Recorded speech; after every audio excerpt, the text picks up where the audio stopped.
1975ஆம் ஆண்டு பாலச்சந்தர் இயக்கத்தில் வெளியான அபூர்வ ராகங்கள் படத்தின் மூலம் சினிமாவில் நடிகராக அறிமுகமான ரஜினிகாந்த் பல வெற்றி படங்களை கொடுத்து இளம் நடிகர்களுக்கு போட்டியாக இன்றளவும் படங்களை கைவசம் வைத்து நடித்து வருகிறார்.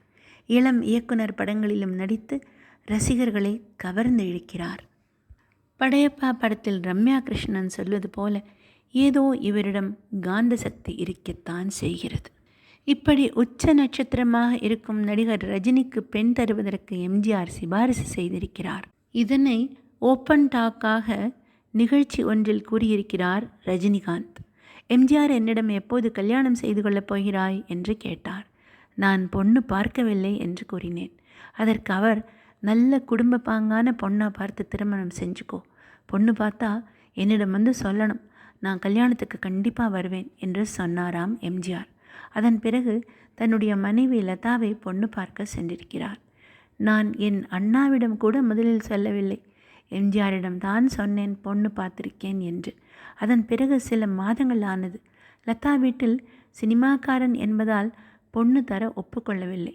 6 மாதம் கடந்தது. எம்ஜிஆர் திருமணம் குறித்து கேட்டார்.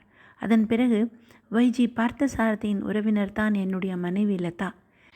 எம்ஜிஆர் உடனே விஜி பார்த்தசாரதிக்கு ஃபோன் செய்து, ஏன் தயங்குறீங்க, நல்ல பையன், உங்கள் பொண்ணை நல்லா வச்சு காப்பாற்றுவோம் என்று சொன்னார். நான் வாழ்க்கையில் நல்லா இருப்பதற்கு காரணமே எம்ஜிஆர் அவர்கள்தான் என்றார் ரஜினிகாந்த். அதே சமயத்தில் கவிஞர் வாலியிடமும் நடிகர் எம்ஜிஆர் பெண்ணு பார்த்ததும் என்கிட்ட சொல்லணும் என்று சொல்லியிருக்கிறார். நான் தான் அவனோட திருமணத்தை நடத்துவேன் என்று வாலியிடம் சொல்லியிருக்கிறார்.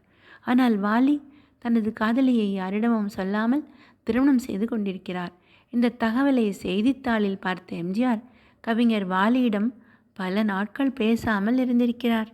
யாரிடம் கோபப்படுகிறோமோ அவர்கள் மீது அளவில்லாத அன்பு என்று பொருள்.